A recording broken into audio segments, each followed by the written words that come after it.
Depuis quelque temps, j'ai changé ma façon de poser des questions. Et je vais te dire pourquoi je pense qu'elle est plus intéressante maintenant. Avant, quand je demandais des nouvelles à quelqu'un, je lui demandais très facilement ⁇ ça va ?⁇ Le problème de cette question, c'est que c'est une question fermée à laquelle on ne peut répondre que par oui ou non. Oui, ça va. Non, ça va pas. Et en général, par politesse et pour ne pas rentrer dans les détails, les gens préfèrent répondre oui, ça va. Maintenant, la chose qui a changé, c'est que j'essaye de poser des questions ouvertes. Je demande par exemple comment ça va. Et ça me permet d'avoir des discussions plus intéressantes et plus riches. Salut, salut, salut. Bienvenue dans un nouvel épisode de French Mornings, le podcast. Dans l'épisode d'aujourd'hui, je vais te donner 100 questions ouvertes en français que tu pourras utiliser toi aussi et tu pourras aussi écouter mes réponses. Avant de commencer, je t'informe que tu peux télécharger gratuitement le PDF de la transcription de cet épisode dans le lien de la description. Comment tu t'appelles ? Je m'appelle Elisa.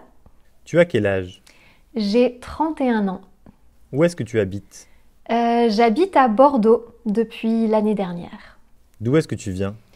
Je viens d'un petit village dans le sud-est, en Provence, tout près d'Avignon. Quelle langue est-ce que tu parles ? Je peux dire, je crois, que je parle 6 langues. Je parle français, anglais, italien, un peu moins bien espagnol, portugais et allemand. Et j'en apprends d'autres que j'abandonne de temps en temps. Quelle est ta couleur préférée ? Ma couleur préférée, je pense que c'est le vert. Mais j'ai pas vraiment de préférence. Comment s'appelle ton chien ? Mon chien s'appelle Chloé. C'est pas moi qui ai trouvé ce nom, c'est ma mère. Pour l'anecdote, j'ai une liste dans mon téléphone parce que j'adore faire des listes. J'ai une liste des prénoms que j'aime beaucoup si jamais un jour j'ai des enfants. Et j'ai lu cette liste à ma mère. Dans la liste, il y avait le prénom Chloé. Et ma mère a donc adopté un chien et décidé de l'appeler Chloé. Est-ce que tu préfères les croissants ou les pains au chocolat ? Avant, j'aimais pas les pains au chocolat. Maintenant, oui. Mais je préfère toujours les croissants. Tu mesures combien ? Je fais 1m63. Je suis pas très grande. C'est quoi ta pointure ? Et je chausse du 38. Est-ce que tu as des frères et sœurs ? Oui, j'ai un petit frère. Dans quoi travaille ton frère ? Mon frère, il travaille dans la mode à Paris. Où est-ce que vivent tes parents ? Mes parents, ils habitent dans le village d'où je viens, donc dans le sud-est, à côté d'Avignon. Qu'est-ce que tu fais avec ta famille ? Quand je vois ma famille, on fait rien de spécial, parfois quelques sorties. J'aime bien cuisiner aussi quand je suis chez mes parents et c'est tout. Quelle fête est-ce que vous fêtez ensemble ? On se voit pour Noël, on fête Noël ensemble, parfois le jour de l'an aussi, mais pas toujours.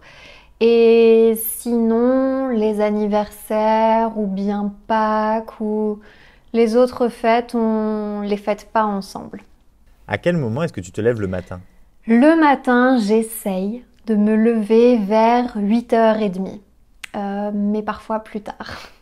Qu'est-ce que tu fais avant de commencer à travailler ? Avant de commencer à travailler, je sors Chloé, je sors mon chien, c'est la première chose que je fais de la journée.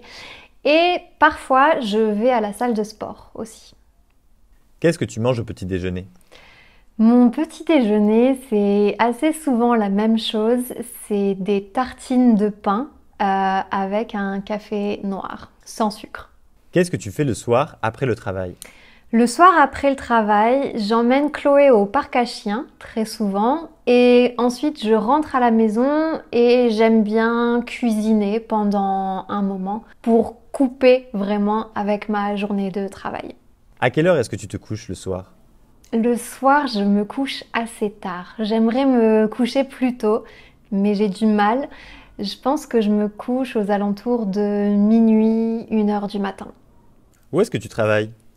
Je travaille à la maison et parfois je travaille dans des coworking, mais assez rarement. Qu'est-ce que tu fais exactement dans ton travail? J'ai toujours du mal à définir mon travail. Quand je rencontre quelqu'un qui me pose la question, je dis que je crée des cours de français en ligne et du contenu éducatif pour apprendre le français. C'est un peu long. Depuis combien de temps est-ce que tu fais ça? Je fais ça depuis janvier 2021, donc depuis 3 ans et demi, je pense, déjà. Qu'est-ce que tu préfères dans ton travail? Ce que je préfère dans mon travail, c'est la liberté de décision que j'ai. Puisque c'est ma propre entreprise, je peux prendre toutes les décisions que je veux, que ce soit au niveau créatif, au niveau de la quantité de travail et au niveau des vacances aussi. Qu'est-ce que tu aimes le moins dans ton travail? Ce que j'aime le moins, c'est tout le côté administratif. Je déteste ça. Vraiment, je déteste ça. Donc tout ce qui est administratif, remplir des documents, la comptabilité, etc., je déteste. Où est-ce que tu es allé en vacances récemment? Récemment, je suis allée à Barcelone au mois de mai, mais j'ai travaillé aussi. Donc, est-ce qu'on peut appeler ça des vacances? Je crois pas. Mes dernières vacances, oula, je sais plus. Je sais plus. Parmi les pays que tu as visités, lequel est ton préféré? J'ai visité beaucoup de pays, mais j'ai 2 pays coup de cœur. Ah, peut-être 3.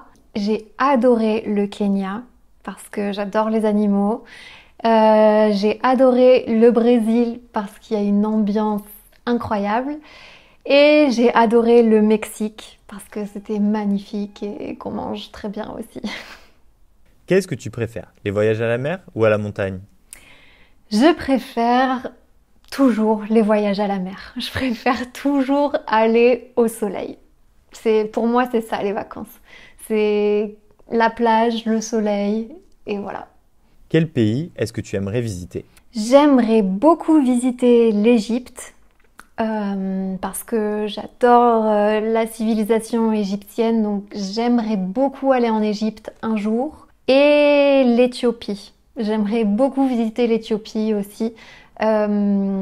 J'espère que j'aurai l'occasion. Quel est ton souvenir de voyage le plus fort?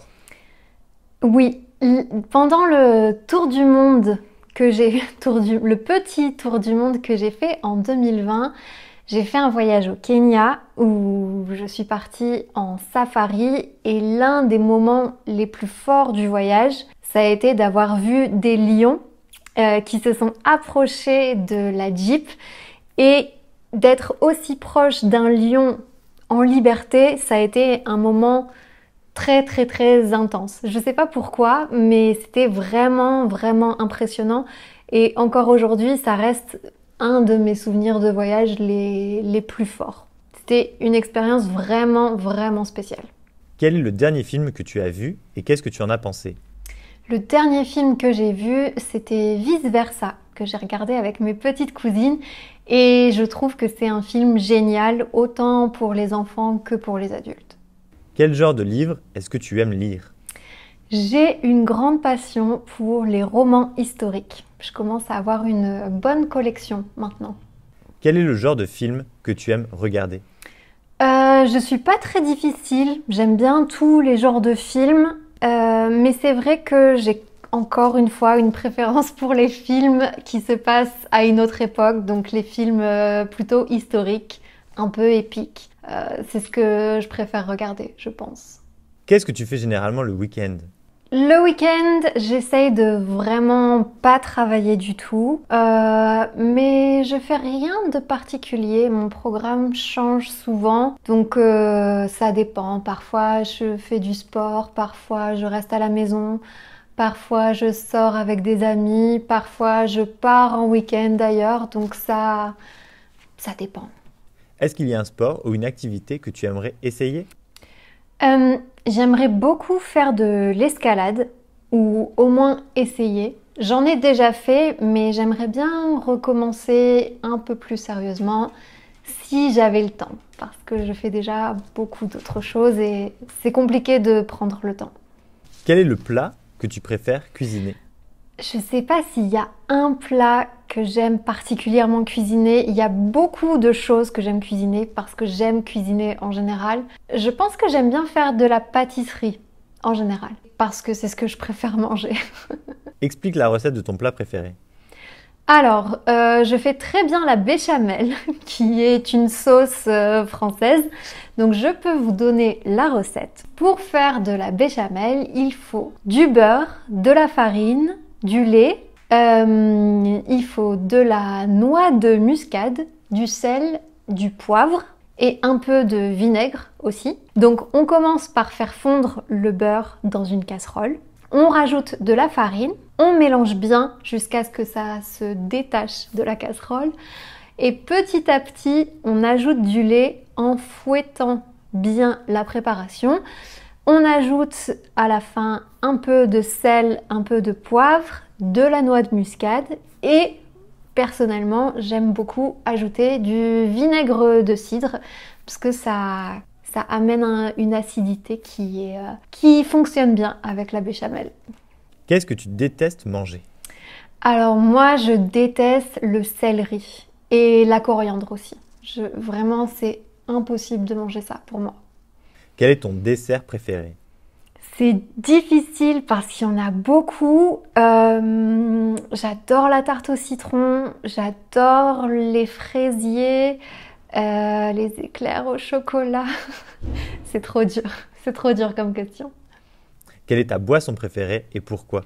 Il y a un café que j'ai découvert en Italie, c'est le café leccese et ça se boit l'été. C'est un café qui est versé sur des glaçons, donc un espresso versé sur des glaçons avec du sirop d'orgeat et un peu de citron.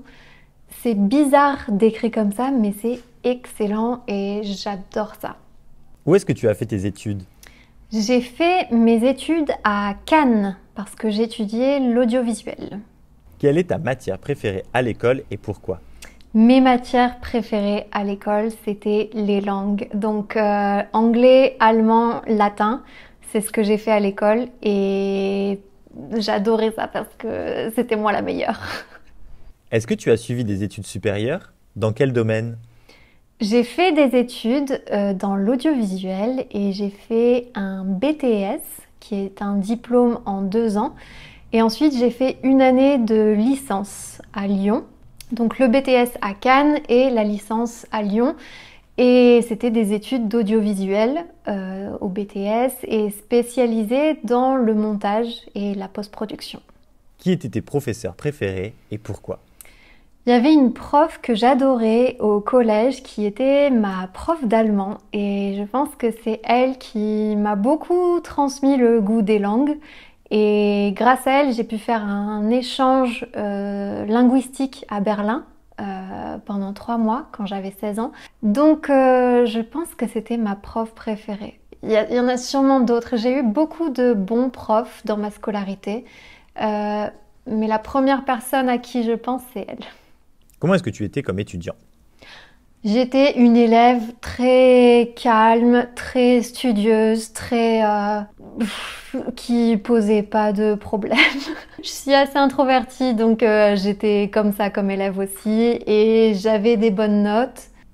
Au lycée, un peu moins parce que ça devenait un peu plus compliqué en maths, physique, sciences, etc. Donc j'étais moins bonne élève, mais on va dire de 6 à 15 ans, j'étais très bonne élève.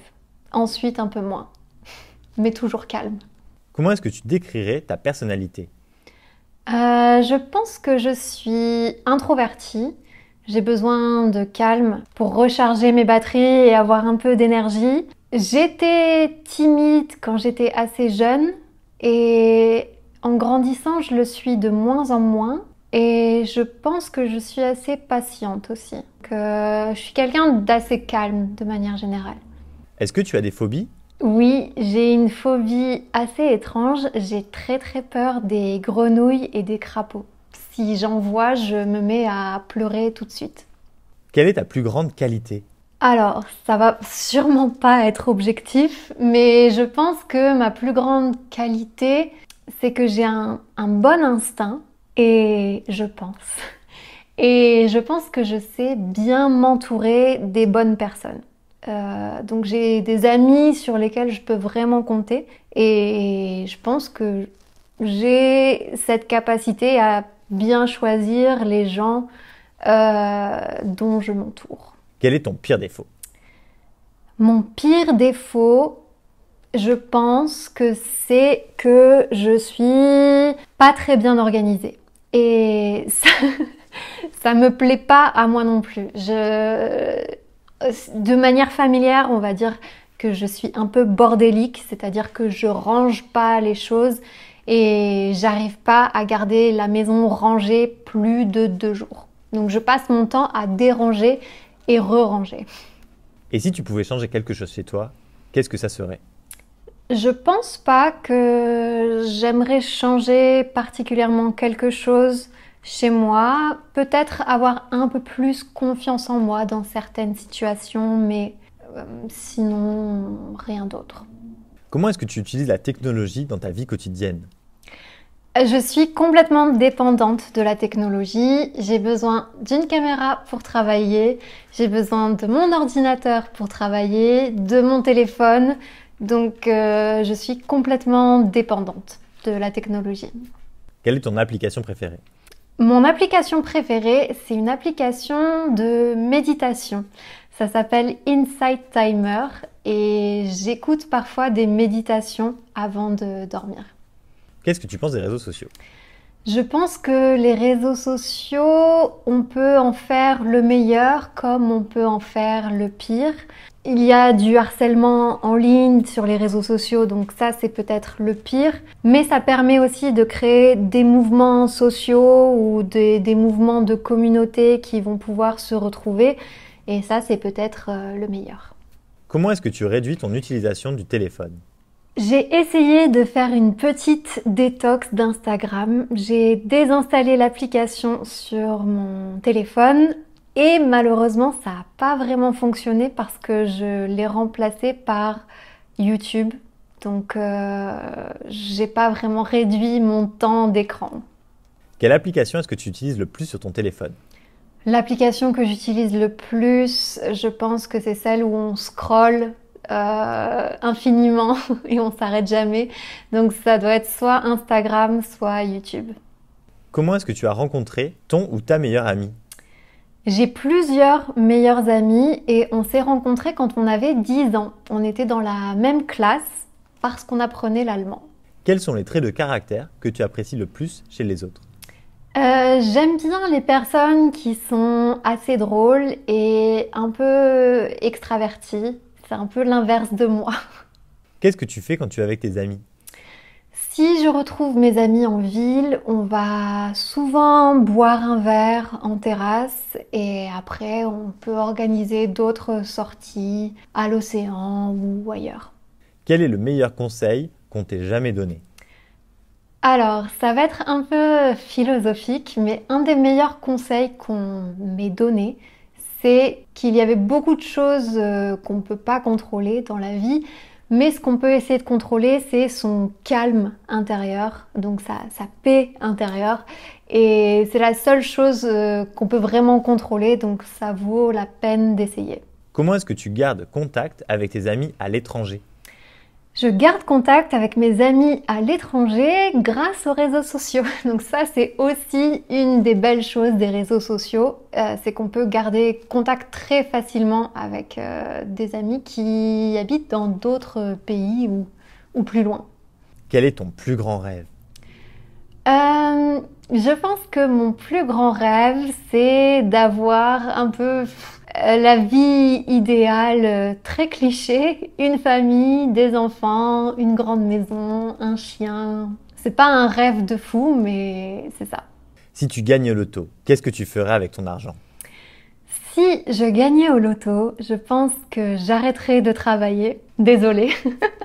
J'arrêterai de travailler, j'achèterai une maison et je prendrai des cours de tout. Donc je prendrai des cours de dessin, de danse, de sport, de langue, tout.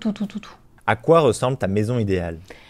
Alors, ma maison idéale, elle se trouve sur les bords de la Méditerranée. Elle est assez grande, il y a un grand jardin avec un potager et il y a, je sais pas combien de chambres, mais en tout cas, j'aimerais bien un studio pour tourner des vidéos YouTube et un petit atelier pour des petits projets créatifs, etc.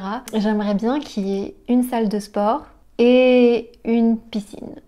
Qu'est-ce que tu aimerais apprendre dans les 10 prochaines années? Dans les 10 prochaines années, il n'y a pas vraiment beaucoup de choses que j'aimerais apprendre. Je pense que j'aimerais surtout apprendre l'arabe et enfin pouvoir dire que je parle couramment espagnol et portugais. Ce serait bien de m'y mettre enfin. Quel autre métier tu aurais pu faire? Alors, je rigole souvent avec mes amis en disant que j'aurais pu être une excellente chirurgienne, mais c'est juste que je suis très méticuleuse, donc je pense que j'aurais pu être une bonne chirurgienne parce que je fais attention aux petits détails, mais il faut faire des études et j'aurais pas pu. Je pense que si je faisais un autre métier, ça serait quelque chose de créatif, peut-être artisanal. J'aime bien les bijoux aussi et les vêtements. Je sais pas, vraiment. Quelles sont les valeurs les plus importantes pour toi? Ce qui est le plus important pour moi, je pense que c'est l'honnêteté. Et je trouve ça très bien quand les personnes sont capables d'admettre qu'elles ont tort sur quelque chose et de reconnaître les erreurs qu'elles ont faites. C'est pas vraiment le cas, j'ai l'impression, de la majorité des gens. Donc je trouve que c'est une grande qualité et j'apprécie beaucoup ça. Que signifie le bonheur pour toi? C'est vraiment très philosophique, donc le bonheur pour moi c'est quelque chose de temporaire et je pense pas que c'est un objectif à atteindre. Je pense que l'objectif à atteindre c'est la tranquillité, c'est pas le bonheur. Le bonheur ça va et ça vient, c'est comme la tristesse, ça va et ça vient. Est-ce que tu crois au destin ou au libre arbitre? Un peu aux deux. Je pense que quand on a beaucoup de volonté, on peut influencer sa vie, mais c'est vrai que quand il y a des événements difficiles qui se passent, alors peut-être que ça aide de croire que c'était le destin parce que ça rend les choses plus faciles. Mais je pense que je suis plutôt d'avis que les gens prennent leurs propres décisions et que tout vient du libre arbitre. Quelle est ta définition du succès? Pour moi, le succès, c'est quand on est heureux d'être là où on est et quand on est tranquille, plutôt. Encore une fois, c'est la tranquillité d'esprit. Pour moi, c'est ça. C'est quand ce qu'on fait correspond à nos valeurs et ne nous procure pas de stress. Il y a sûrement des gens qui ont beaucoup de succès professionnel, mais qui leur procurent un stress énorme. Et pour moi, c'est pas vraiment ça le succès. Quelle est ta philosophie de vie?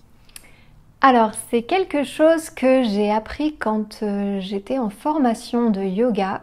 On nous a dit, si quand tu as un problème, tu peux faire quelque chose pour résoudre ce problème, fais-le. Si tu ne peux rien y faire, alors oublie et ce n'est pas vraiment un problème.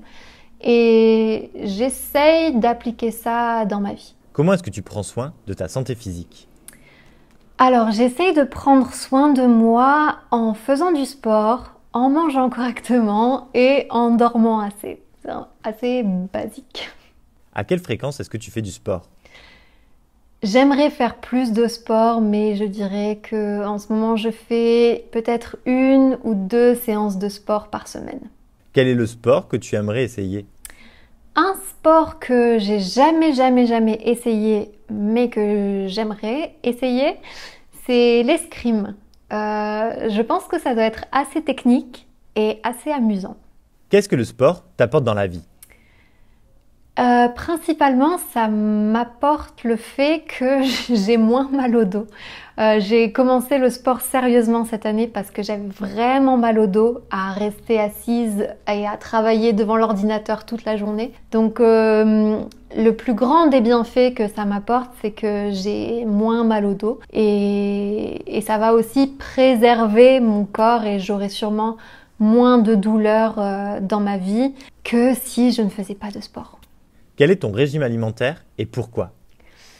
Je suis végétarienne, donc je ne mange pas les animaux et je fais ça parce que c'est des convictions écologiques et éthiques. Je pense qu'on ne doit pas manger les animaux et les tuer si on est capable de se nourrir autrement. Comment décrirais-tu ton style vestimentaire? C'est assez difficile de décrire mon style vestimentaire. Je sais pas si j'y réussis toujours, mais on va dire que j'essaye d'avoir un style assez classique, avec des pièces basiques, mais j'essaye de lui donner parfois une petite touche plus orientale, plus ethnique, voilà. Qu'est-ce que tu penses des tendances de mode actuelles? Alors, en ce moment, je vois que chez les adolescents, la mode des années 90-2000 est de retour. Et personnellement, j'aime pas du tout. Je trouve, enfin, non, ça va pas. Ça va pas. Les jeans taille basse, qu'est-ce qu'il y a d'autre? Les lunettes, etc. C'est très bizarre. C'est très bizarre de voir des adolescents qui s'habillent comme moi quand j'avais 13 ans. J'arrive pas à comprendre encore. Quelle est ta pièce préférée dans ta garde-robe?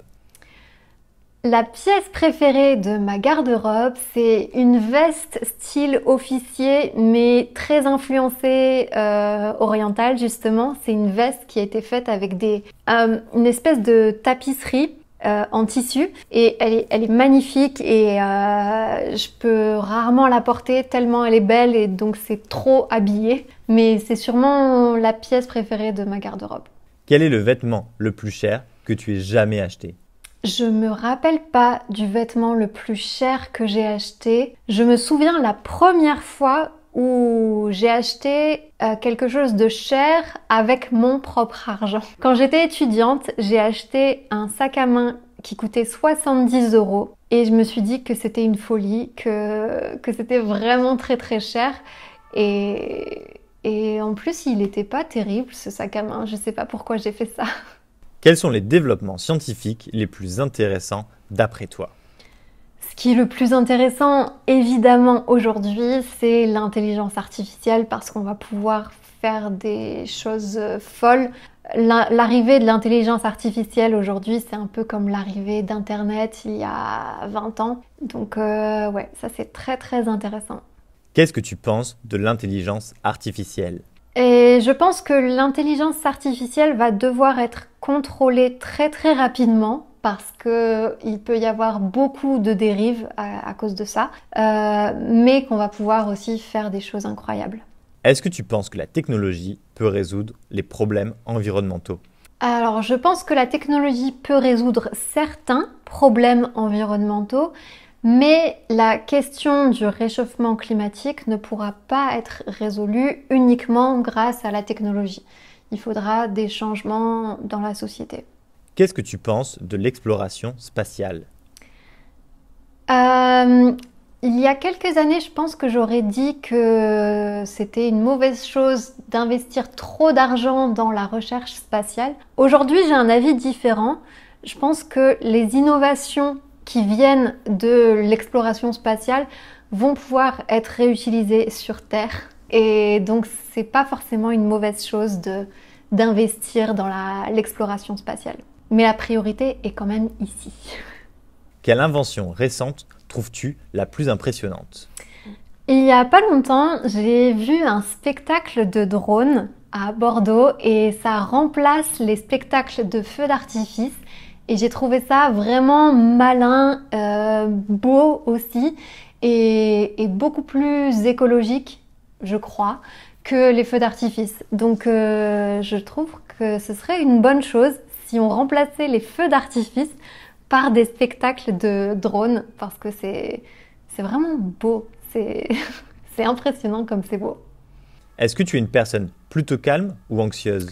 Je suis quelqu'un de plutôt calme. Je suis assez calme comme personne, même s'il m'arrive de me sentir un peu stressée à certains moments. Quels sont les principaux facteurs de stress dans ta vie et comment est-ce que tu les gères?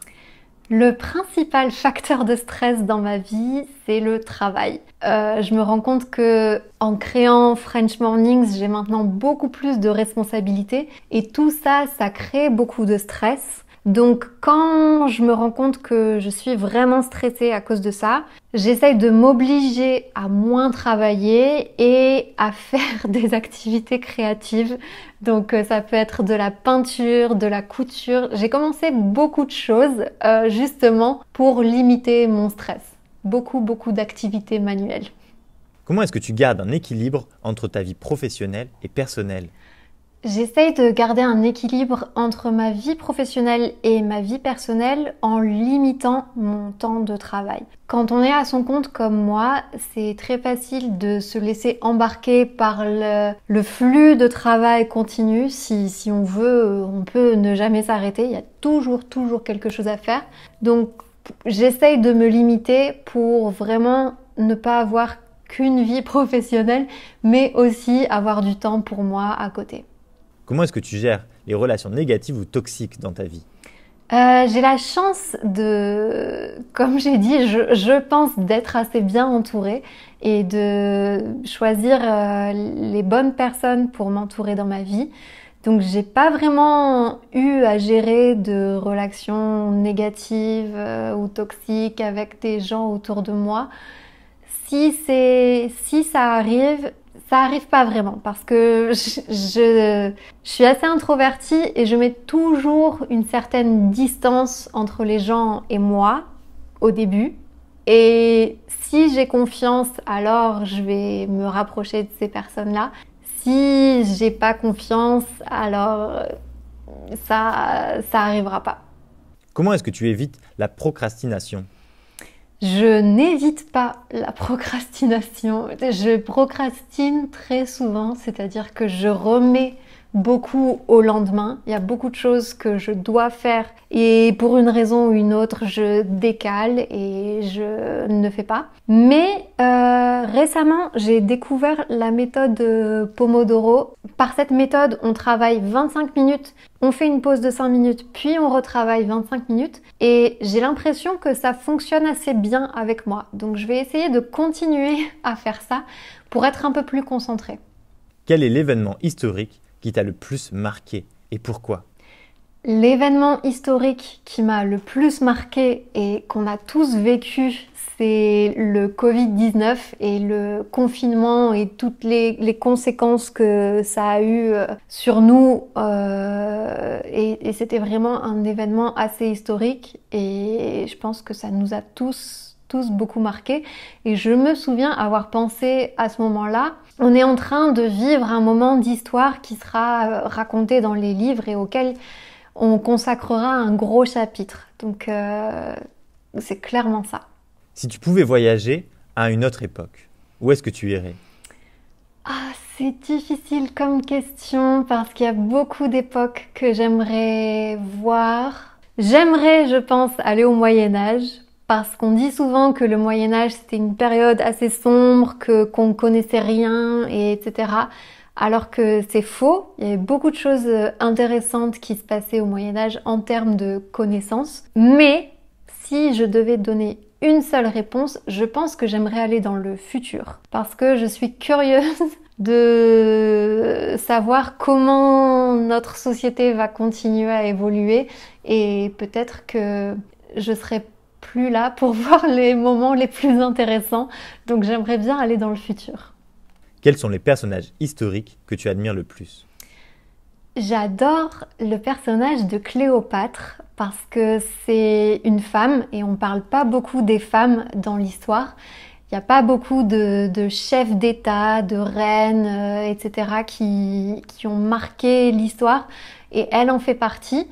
Et C'est un personnage qui m'intéresse beaucoup parce que elle a une mauvaise réputation, etc. Et en fait, on est en train de réapprendre beaucoup de choses sur elle. Donc, c'est un personnage historique qui m'intéresse beaucoup. Quelle est la période historique qui t'intéresse le plus et pourquoi? Il y a 2 périodes historiques que j'aime beaucoup. La première, c'est l'Antiquité, parce que j'aime bien les grandes civilisations, les mythes, la mythologie, les légendes, etc. Et la deuxième, c'est le Moyen-Âge, parce que c'était une période très très épique. Et ouais, je sais pas, j'aime beaucoup ces 2 périodes. Est-ce que tu peux me raconter une anecdote historique intéressante? Alors, une anecdote historique intéressante, ça concerne Cléopâtre justement. En termes de temps, Cléopâtre est plus proche de nous, de 2024 dans l'histoire, que de la création des grandes pyramides.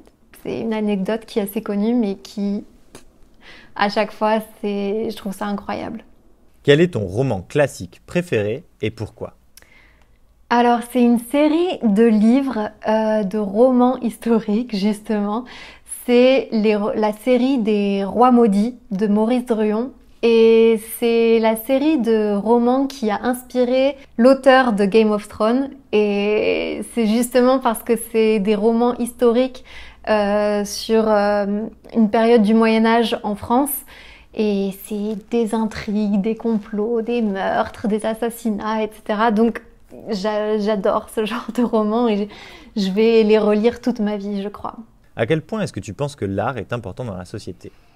Je pense que l'art est très très important dans la société. C'est un moyen de s'exprimer, c'est un moyen de divertir et à la fois de faire passer des messages importants. Donc ça a complètement sa place dans notre société.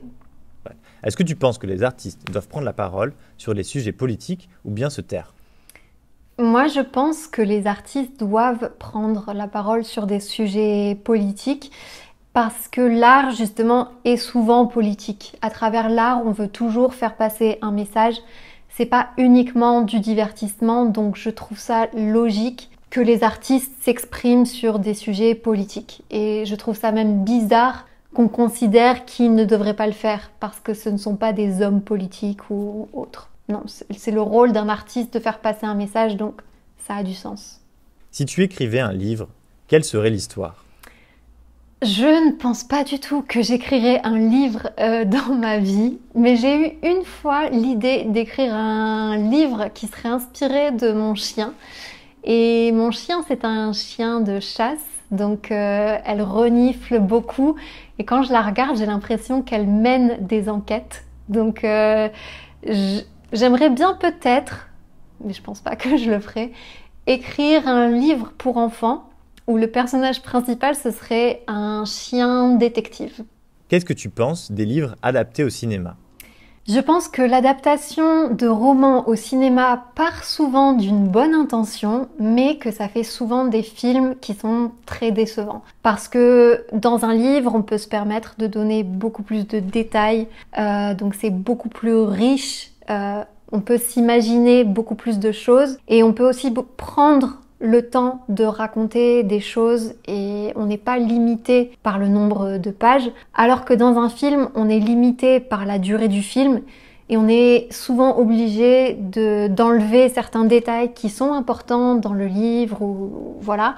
Je pense que c'est rare que les romans soient réussis en tant qu'adaptation au cinéma.